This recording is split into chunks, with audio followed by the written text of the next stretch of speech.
Welcome to Little Miss Movies Podcast, where two movie-obsessed parents make their 10-year-old watch movies she'd never watch otherwise. This is episode number 22, The Planet of the Apes.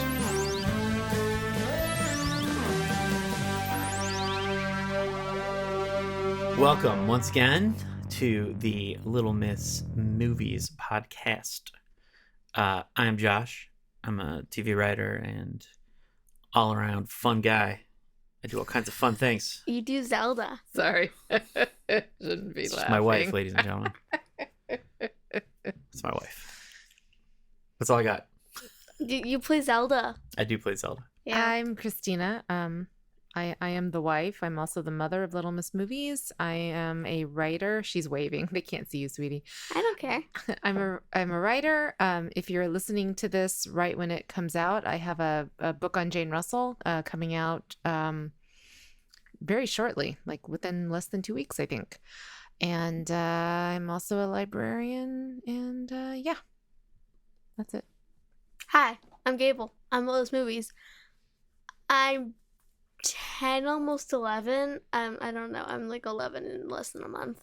I'm 11 in like a week or something. Or something. Or something. Okay. Time traveling's hard, isn't it? Hey. I'm 11 in like a week less than when Mommy's book comes out. Okay. I'm 11 days less than when Mommy's book comes out, essentially. Bit more than, 11 days. 6 days. When did your book come out? June 15th. Oh, I thought it came out June 21st. No. Okay, never mind that. And I'm in 5th grade. I'm going to 6th grade in August. I like Zelda a lot. I restarted playing Breath of the Wild. I also like Animal Crossing. I turned that into Zelda too because I did the Zelda Island. But I like writing and reading and a lot of other things that take a very long time to list. Okay. So Thank you can just listen to previous episodes and you'll probably know. Okay. Yeah. Thank you.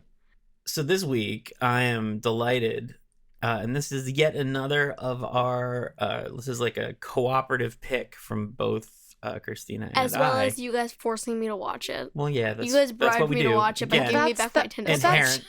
That is the premise of the podcast. You bribing me to watch do it by like- giving me my Nintendo Switch. I do like that over these 22 episodes, as Gable has become more and more of a teenager, and becoming, or a tween, as they say.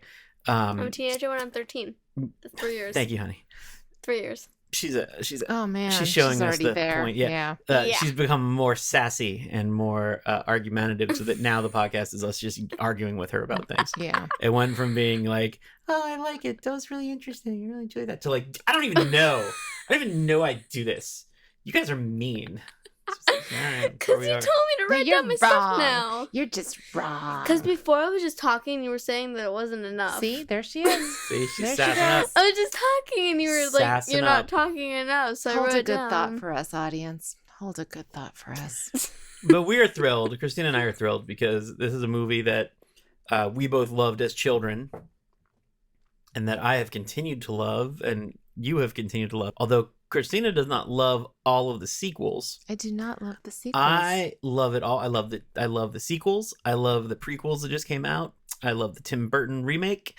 I love the You cartoon. do? I love it all. You know why? Why? Because it is the planet of the goddamn apes. Oh, I thought you were really gonna go Sam Jackson on Nope. us. And okay, I thank held you for it in. not doing that. What's Sam Jackson? Yeah. Tell me what's the podcast. Yeah. Well, there is a midnight showing of Pulp Fiction every night, every Friday night at the New Bev when it reopens. Is there? I could take Gable to both her first midnight movie, which would also be her No. first Samuel L. Jackson movie, and her Which would second also John be Travolta movie. which will also be the one of the movies where I fall asleep in it because I'm so tired. Because midnight. Yeah, because you don't go to bed. Yeah, you don't go to bed. You don't go to I bed. don't go to bed unless I'm playing. I go So- to bed if I'm not playing Yeah, video the games. pandemic has eliminated.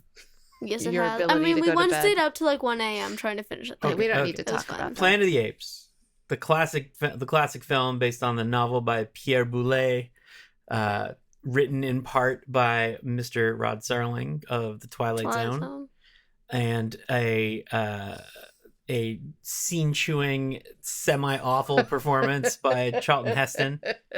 Emphasis on scene chewing. Filled with quotable lines. Filled. It even has, as Gable has proven already, a fascination with a Simpsons musical. That is very funny. Right? Very funny. Yes. So, Gable, What? tell us about the Planet of the Apes. What is Planet of the Apes about? 1968's Planet of the Apes. The one that we watched. 68. The one Yes. that we watched. Yes. Well, I understand that you know which one we watched. I'm assuming that the people listening were not in the room with us, although it is possible. It could be the dogs. The dogs could be listening.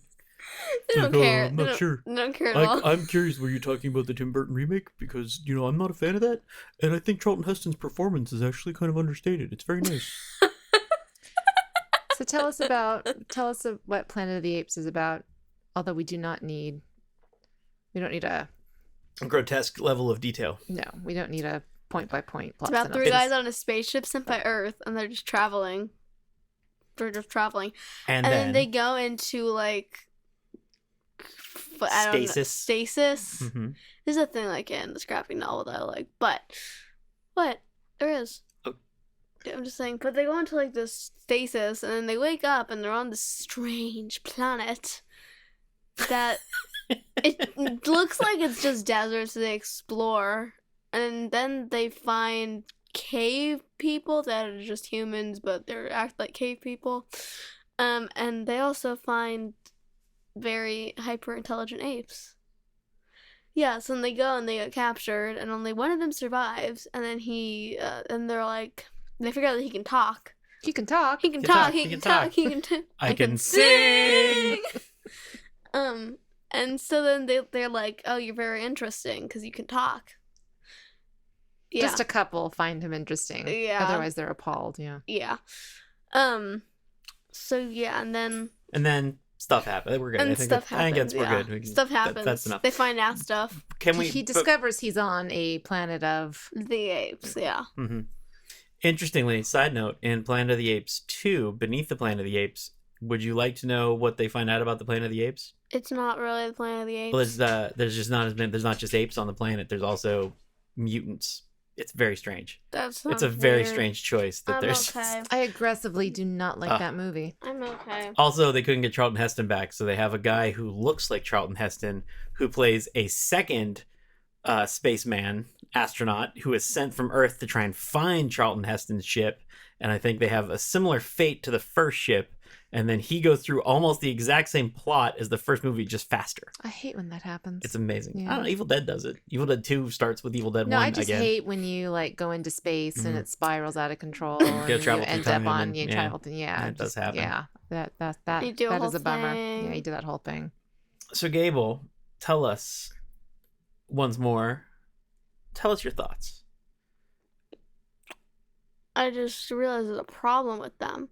They give away the twist ending, which has everybody seen this movie? What do you mean they give away the twist? give away the ending? twist So, if you ending. haven't seen the movie, we're gonna have to talk about spoilers. Sorry, everybody. Why don't we let's talk about without saying what the twist ending is? Why don't you talk about for Do I people can't people really not listening? know?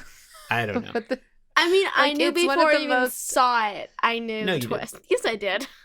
Well, you know, from Yes, the I did. musical. Yeah, part of that too. No, I I So, people well, if watch you don't some want, episodes. if you are listening with your child and figuring out if you're going to watch the movie or not, Gable, what would you say? Don't listen to her; she's wrong. You should definitely watch this movie with your child. What am I Mama, wrong? tell him he's wrong. I'm not. Tell him he's wrong. What were you gonna say? Well, I don't even know what we're doing at this point. I don't even know where we are. What do you have to say about this movie? I did not like it very much. What? That is simply not true. No. While we were watching it, you were like enraptured. Weren't you? Yes, she was. No, it wasn't. She's trying to play cool No, I because she preordained that she would not like it. No, I did not like it. Why would you not like this movie? Okay, there's really no way to explain it There has without to without the giveaway at the end thing. All right, so Yeah. there's a big spoiler. Okay. Go I'm ahead. allowed to do it. Because the thought of a futuristic Earth that is overrun by hyper-intelligent apes who are like treating humans really bad, like I don't know, Like the way we treat animals. yeah, like that. I don't know. The thought of that just sounds terrifying. But that's how we treat. That's the point. That's how we treat animals. They're literally giant talking apes. That sounds terrifying. But we're literally giant talking apes. Your problem with this movie is that you felt it was just a hyper real future that you might have to endure. That's your problem with Gable, this movie? I don't want to tell you something that you don't know, but you will be dead before there's hyper intelligent apes taking over the world. I don't care. You don't care? It sounds terrifying. Well, you'll be dead. There's nothing to be scared of. Don't care. It sounds terrifying. So really, that is your problem, is that this movie really presents to you this existential threat of what the human race is going to face at some point. It is going to face... At some point, yeah. Where our That's only why I hope like is movies. Roddy McDowell and Kim Hunter in ape makeup. Well, that's why I like movies that take place in the past, because I know that they're never, ever, ever going to happen. Well, just stop to think. So this movie came out in 1968. Like, what is going on globally in 1968? Like, what is going on between Cold War? Yes, exactly. Cold War question? Very good. Yeah, the Cold War. I have that And Mary so- Ellen book and- that takes place during the Yeah, Cold War. and so nuclear annihilation is like a palpable threat at the time, and that's a reflection of this. So it's really, like a reflection of the time. Does that help? Yes. Okay. Yes. So- Still, it sounds terrifying. But So, and you gotta, like, told you that to would some contradict degree. me. No, look, so to some degree, because Sterling didn't write the final script. What Sterling wrote was the ending. Like, that's essentially like, twist. yeah, the twist ending is like what he's thought to have contributed the most. If you were to ask like historians and looking at the drafts, it's not in the book. no, the book's different. But It's about a planet of the apes. The difference in the book, the book is excellent, but the book is very different. The difference in the book is it opens with astronauts discovering a space capsule, and in the space capsule they find this confusing thing, and it's all written in the voice of the astronauts. They don't go into description of what they find. Instead, along with this like monstrosity that they find a what's it called, a journal. Mm-hmm. And then in the journal is the story of Taylor arriving on this planet. And I think he can talk. I don't think he has the crushed throat. I think what it is that he can talk, but the language is different. Okay. So he can talk, but But they it's not speak English. Yeah, they speak ape language. Right. They speak ape. They speak their own They speak language. animalese. And what happens is he and Zira essentially like learn how to talk to each other the same way that people learn to talk to apes, right? It's the same thing where she treats him like he's like she's Jane Goodall. And as they talk, like they don't fall in love, but they also don't fall in love. Mm-hmm. It's a little weird. And so she realizes what's going on, and she ultimately, it's the story of her helping him escape and get back in the space shuttle. Okay. And then the twist at the end of the book is when it pulls back and they're like, I just can't believe it. I mean, look at his face. It's so smooth and there's no hair all over. It's only on his chin. Ha, because they're apes. So that like actually like wherever he was, where he was has been like there are no humans. There's only ape men. Okay. And so the twist is sort of like done inside out almost. It's like, it's okay. Like it's the twist isn't the best part of the book. The best part of the book is the relationship stuff and like this kind of weird world. He's also the guy who wrote A Bridge Too Far. Really? Or no, not Bridge Too Far. River Kwai. Really? I think so. Oh wow. Pretty sure. Like Really? 95%. One of the two. I'm pretty sure it's River Kwai.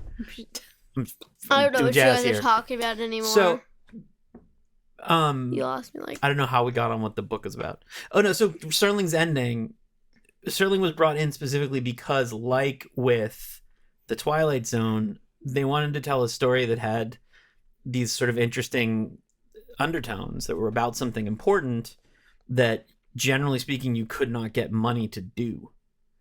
And that was his specialty. Like, that is what he was known for. That's what the Twilight Zone was. And we've talked about that before, right? Like, we've talked about how the Twilight Zone takes all the things that we're actually scared of and all the things that were going on in the world and reframes them in such a way that it's not directly about racism. It's not directly about, the class struggle. It's not directly about, greed and, awfulness. It's about these, science fiction versions of them. Which is more acceptable. Right. Which So is more people look at them digestible. and you end up actually making like a bigger impression on people because of it. And so like with this, when you get to the end of the movie and you're watching the like it's all gone mad, right? It's a world gone mad, and you see how everything is crazy and how did we get here? When you finally get to the end, that statement, which while now is like, oh yeah, like we blew ourselves up. Like it's a little like, yeah, we get it. At the time, especially because you had no idea that was the twist. At the time, it was like, what is happening? Minds were blown. Yeah. Because it's such a huge twist that nobody saw. And like, there wasn't things like that. And there was not a Simpsons episode that spoiled it and saw. Oh my gosh. Yeah. I was wrong. Yeah. I mean, it was there. But so it was a way to, but like your mom's saying, like it was a way to talk about these much bigger issues. And it's to talk about the way that we treat the world. We treat the world like trash. We treat animals like they're garbage. We treat everything like it has no brain. That we're the hyper intelligent ones, and everything else is essentially just a thing that we can use. And like, I think our doggies have brains. They just don't use them. But we treat, and it's still like it's true of like factory farming. Like, look how we treat animals that are used for food. I'm against that. I am too. Much. But the rest of the world. But the thing is as a species, we're not. Although I could use our dog being sent to the farm sometimes. I wouldn't mind. Just slammed himself against the wall as he laid threw down. himself into the wall. Door. Yeah. And knocked the door down. No, but like that's the thing is like the message of the movie, despite being 40, 50 years old. So, oh man, I can't. Oh, it's that like old. 50. It is like over. It 53 is years over old. 50 years old. That dude. is old. Despite it being that old, it's still, Excuse This me. is old. Like, think about that. I don't know. It just seems like a more like modern movie, like something that came out. well, that's my recently. point though. Yeah. That's my point. Is like it's still super relevant. The And when world they did, is still gonna blow up they eventually. they made these new they made this new trilogy of movies that Called the War twist of the World of the Apes. it's the Rise of the Planet of the Apes. But yeah, Oh, but okay. like what's funny about them and what's interesting about them, and this is a spoiler for a more recent movie, but the end of the first of these three movies, because you think you're just watching like a complete reboot of Planet of the Apes. Yeah. The twist at the end of the movie is actually you're seeing how the world is going to become the Planet of the Apes that we see from 1968.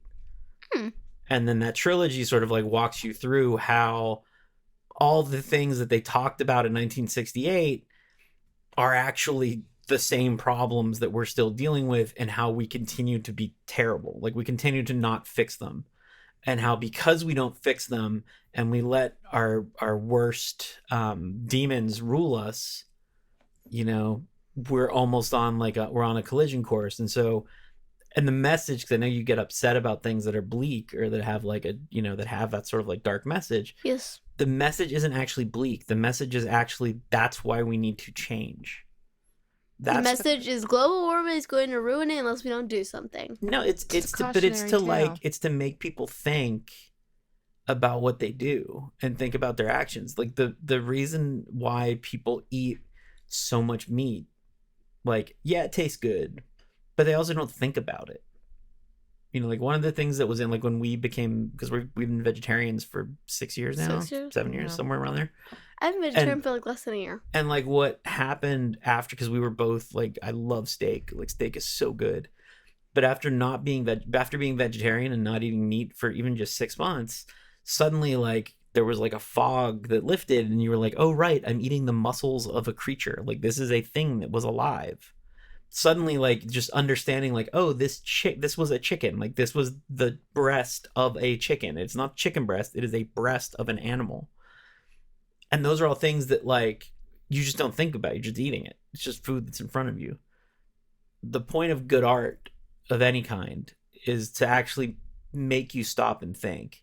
Because the fact is no matter how much we talk about you should be a vegetarian, or you should treat your animals better, or we should pollute less, or any of those things. No matter how much you tell people to do it, it doesn't actually make a difference. What makes a difference is if you get to them in a way that actually gets to their core. And that is what art does. And that is what stories do. And very specifically, like, that is what Rod Serling does more than anything.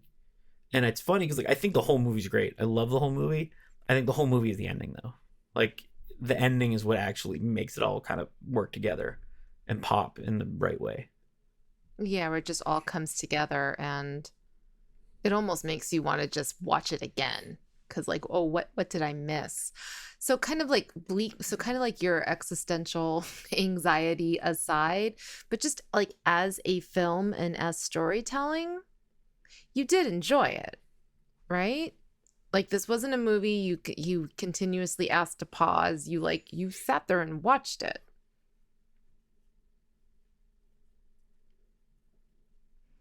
Okay, they can't see you. Our listeners can't see you, so all they have is silence. So I need something from you. Makes coy movement with finger. I guess. I don't know. You don't know if you enjoyed watching this movie? I mean, like I said, You did. You were enjoying. In the moment, you were enjoying it.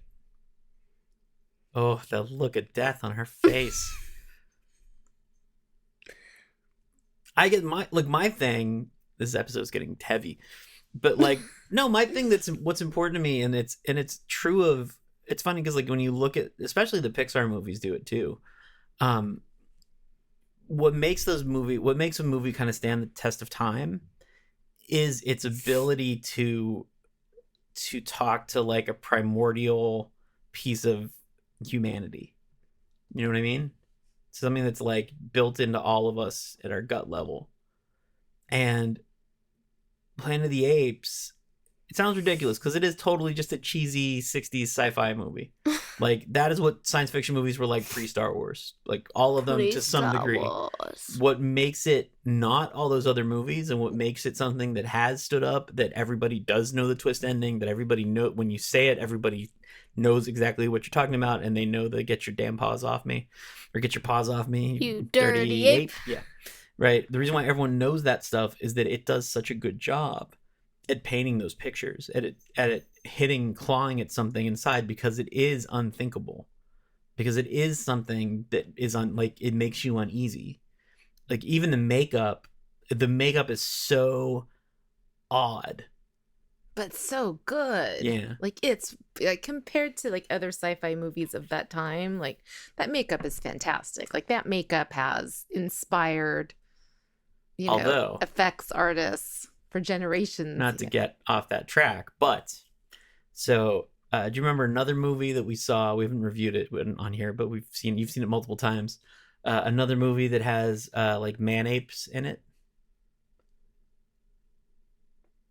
and a monolith. Oh my god. 2001. So oh Stanley my god, Kubrick is I'm totally never a side watching note. that again. So this is totally a side note, but Stanley I'm never Kubrick watching that again. paid a fortune to get those suits made. They were like trial and error, and it was a nightmare to get this thing made right.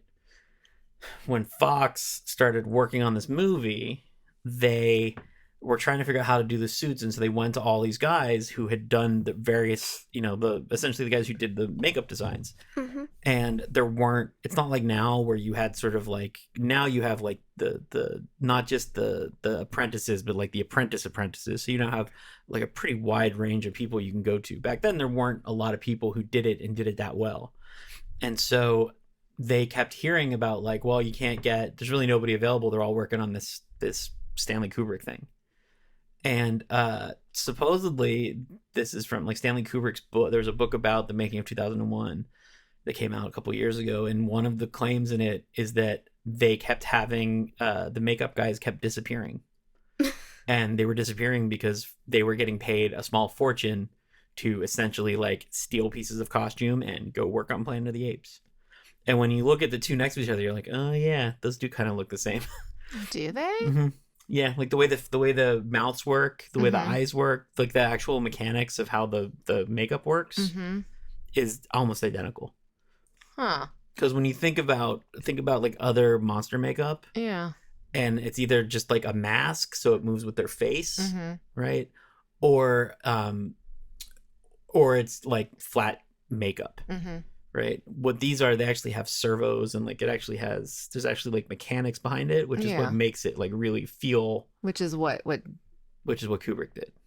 and which is And what effects makeup would do going forward. Yeah. And certainly what Star Wars so like did. so like they were actually, so it's funny because the two movies are sort of linked, and they're also linked by subject matter, because they're also sort of both about where, not only where we come from and where we're going, but about the idea of how and violence and selfishness is inherent to us as a species, and how like the greatest challenge is not how do we get to Jupiter, or how do we get, how do we build the biggest rocket, or how do we do something the fastest. The real challenge that we all face is how do we become better. Like that's what both movies are about. And like I think what makes both movies, like, despite being, I don't know that you could think of two movies that had like a further tone difference between those two, but they're about the same thing, in totally different ways. Like one of them channels through a talking cell phone that tries to murder everybody. Well, yeah, but that's the thing. Hal in 2001, what's Hal acting like? How does Hal behave? Like Not like a robot, right? like human. He acts like a human. Like he's talking cell phone. he's so evolved. He acts like a human, and that's why he starts killing them, because he panics. Like he literally has like a nervous breakdown because something happens accidentally, and he's like, I don't. Oh, they're gonna find out. I don't know what to do. And then he starts. Starts digging himself. Yeah, like he literally, like, he makes a mistake and then just panics and doesn't know how to solve it. He's a self-conscious talking cell phone. Yeah. From 19 years ago. Yeah. From 19 years ago. Oh, so good. 19 years. You are very literal. All right. Yes, So what else? What thoughts do you have on Planet of the Apes? I'm guessing neither of you guys are just gonna be like, it's just the magic of the movie. Okay. How did the humans evolve into apes, but they also stayed humans? We're gonna have to watch the prequel movies because they explain it. Oh God. That's what they're about. Okay. Who's your favorite actor in this movie? Certainly not Charlton Heston. Who's that? Taylor. Oh. He has Bright eyes. He has a very complicated legacy. Charlton Heston. Well, Kim Hunter, because I love Kim Hunter, who played Stella in Streetcar Named Desire. Yeah. Yeah. So I love Kim. I just think Kim Hunter is marvelous. And I'm a Dr. Zaius guy. Can't help Dr. it. Dr. Zaius. He's such a, he's another one where like the Phantom we talked about in the last episode, wearing that much makeup. I think everybody else is like, they're good and you buy them and they feel fleshy. Dr. Zaius is lying the whole time. And like he's lying and he's lying. Like you can actually see, like, you're never confused about the fact that he's lying to them. Yeah. And yet he's convincing enough that all the other apes buy it. And the way that it's played, it's that it's almost like, because Taylor is human and he knows corruption, he knows what corruption looks like. That's how Taylor knows that that Zaius is a liar. He's a liar. And that Zaius is actually manipulating the whole thing. And like that combined with sort of the payoff, like the B-side of that is that he's lying, but he's lying because if they knew the truth, everything would fall apart. Like he has to tell the biggest lie, because if he doesn't tell the biggest lie, the truth will be the most painful truth possible. And so because of that, like, and to keep them from becoming human, essentially, like, to stop their culture from evolving and becoming even more human-like, he has to sort of put up, literally a wall that you can't go to the forbidden zone. And that's such a, it's a really great, it's like a really hard thing to play, and to do it under ridiculous makeup where you look like a monkey. on top of that. Also of note, this movie has so many connections to other movies we watched. One of the later sequels, one of the monkeys, in fact, the lawgiver monkey, lawgiver ape, who is also a baboon, is played by John Huston, who you know is a director From something. The African Queen. That. And also what's it called? That we also Treasure Sierra Madre. Cool. So he plays the lawgiver. We have a tiki mug of him over there somewhere. Somewhere. And then we already talked about Stella Mm-hmm. is in there. Kim Hunter. Paul Williams from Phantom of the Phantom of Paradise. Phantom. He also plays an ape. I think in like the last one that's set in the ape world and not in the human world. You're looking at me like I know, and I'm just Really? not well versed. I'm not well versed in the sequels.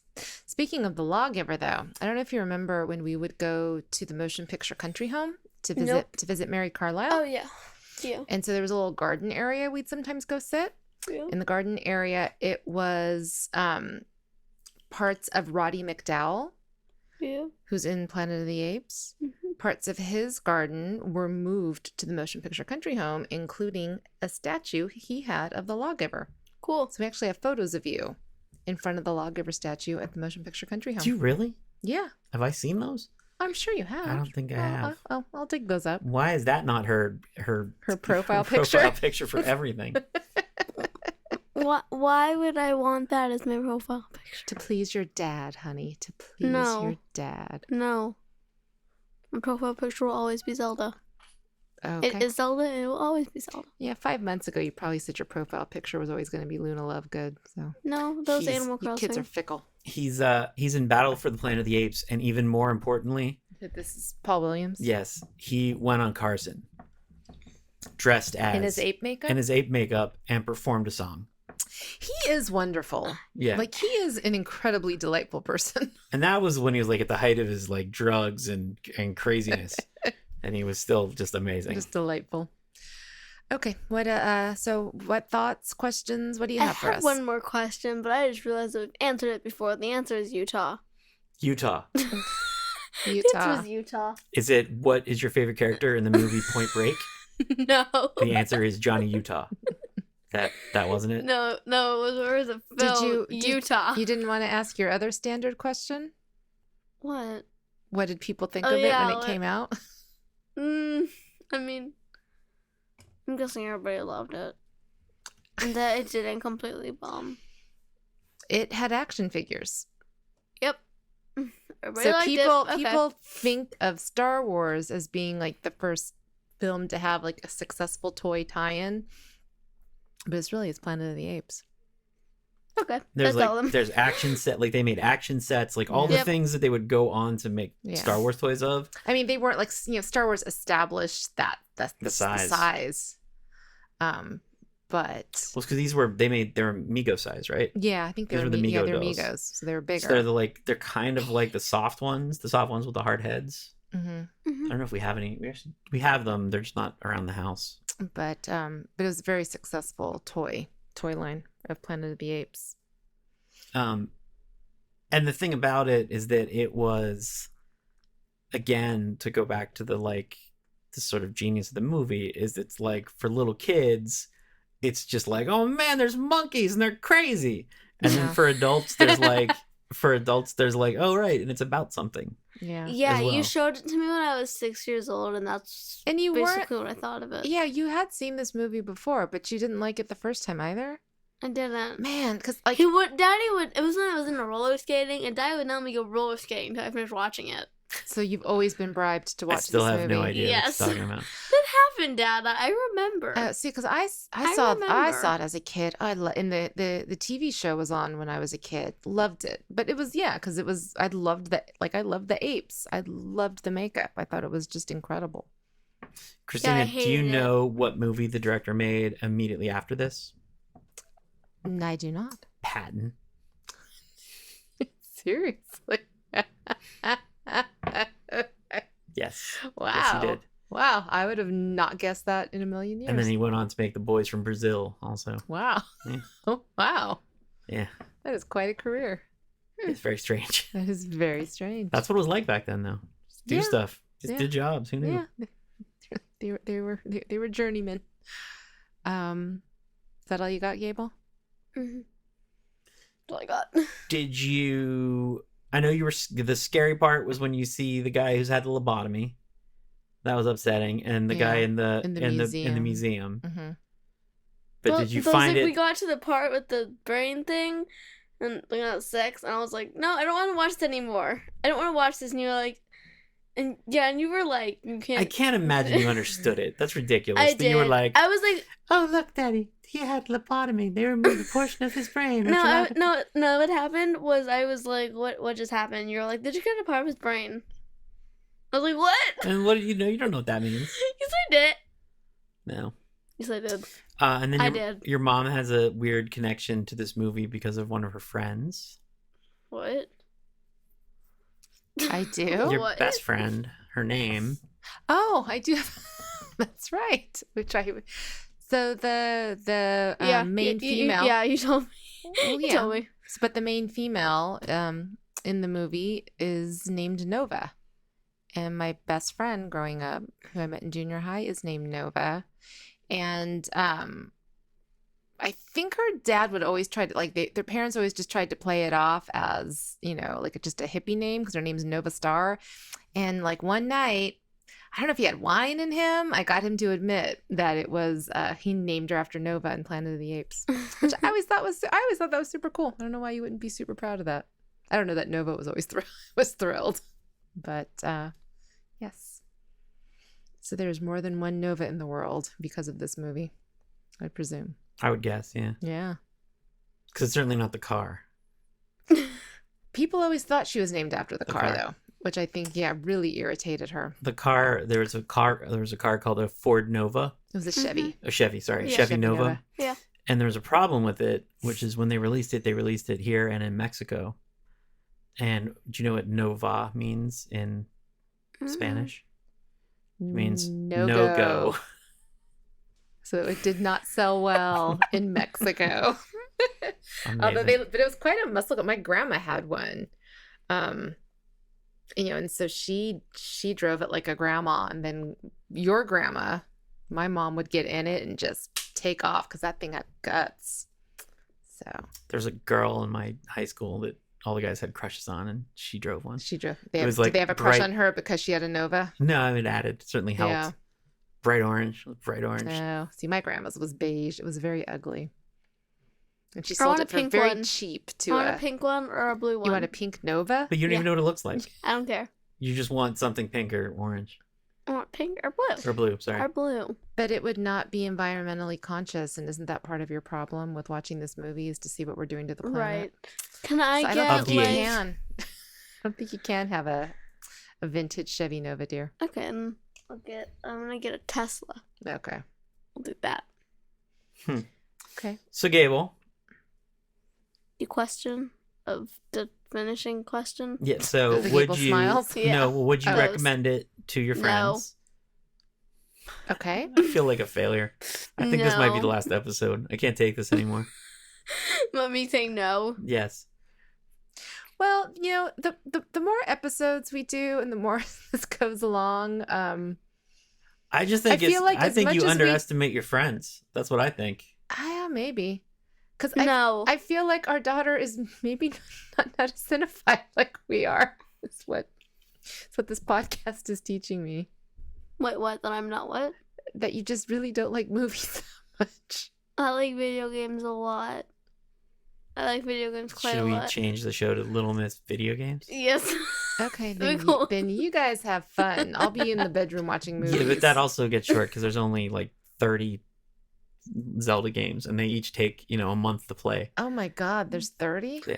Oh, Daddy, I'm God. almost through Breath of the Wild. It's not even a week. It's pretty good.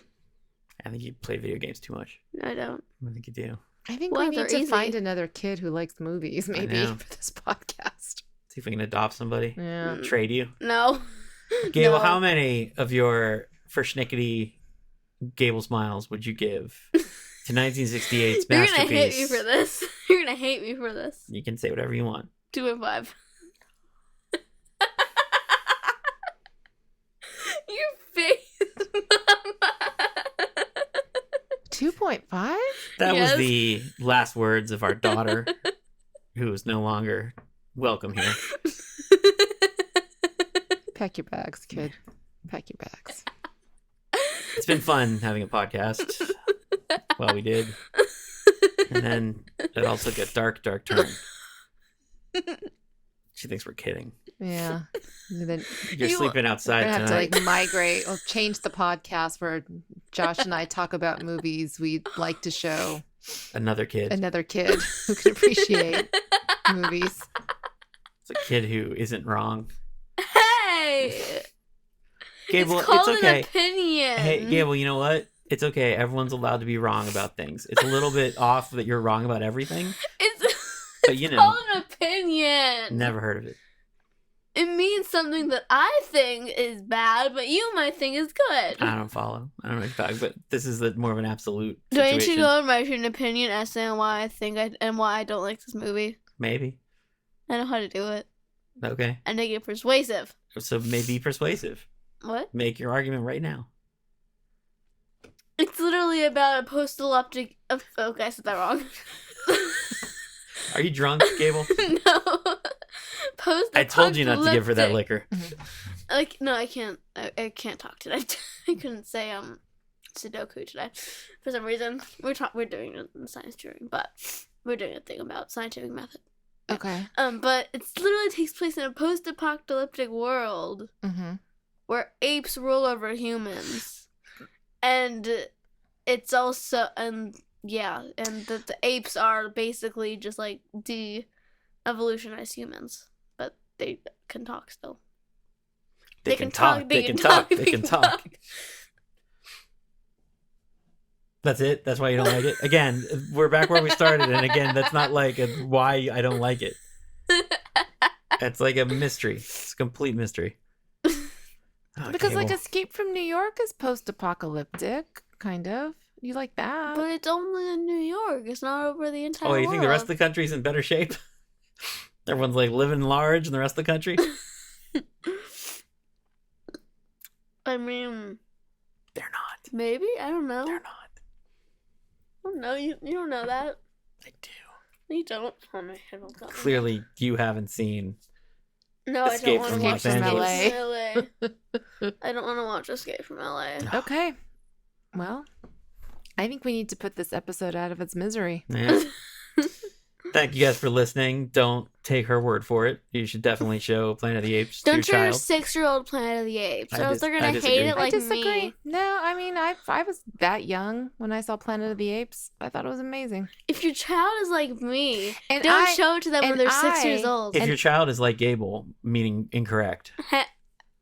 And I saw I'm it. gonna I saw stop. it like in the midst of the Cold War. So I was like experiencing Cold War, real time Cold War anxiety. Yeah, we used to I have still to. like this we movie. used to have to get under our desks at school because if there was a How- nuclear bomb, it would That totally. desk It was would totally. gonna- They're very well made. Yeah. How the There heck was- is the there desk was gonna help you? 4 screws holding that thing together, but those screws are they're nuclear tight. Well, you were able to put like all your books in it, so it was pretty. There was a lot of protecting you. I mean, sure, from the there was no radiation. walls to Yeah. protect you on any side, but But you had that heavy. heavy. I like to top. think that they told you that because when you got underneath it and there was a bomb, the desk would just instantly kill you. And so you'd be put out of your misery and that was it. Maybe. You just get We have smashed. to do that for earthquakes. Yeah. We have to go under our desks. Yes. We stopped having to do that though because we went online. That's true. I think we should have an earthquake drill. All right, get under the table. That's an earthquake drill. Get All right, under we're the gonna table. go. We're gonna go do some earthquake drills. Apparently. Thank you guys for listening. We will be back next week, maybe if Maybe I don't know. we need to get over this. We might need another break. I don't know. I don't know That- what We we don't know who did. you are This is anymore. how you make me feel when you say that you don't like Harry Potter Mm, or like half the rides at Disneyland. mm, mm, Hmm. mm. Um, We will see you guys. 2.5. Okay. We'll see you guys next week. Bye. Bye. Thank you, I guess. Sorry. I'm so sorry. Hey. The Little Miss Movies podcast is hosted by Gable Fialkov, Christina Rice, and me, Josh Fialkov. We're recorded, mixed, and produced in North Hollywood, California. Series art by Gabo. Episode art by Gable Fialkov. Theme song by Gibby and the Bees. All contents copyright 2021, Valoria Shines Inc. Visit us online for more at littlemissmovies.com. What? Oh my gosh. I was wrong. It's not fair. Was there all along? No, I don't think you're allowed to sing it. You didn't like the movie. You're not allowed. Hey. You lose all rights. What? No. You're not allowed to talk about how you love Dr. Zayas either. Hey. You gave that up. You gave it all up.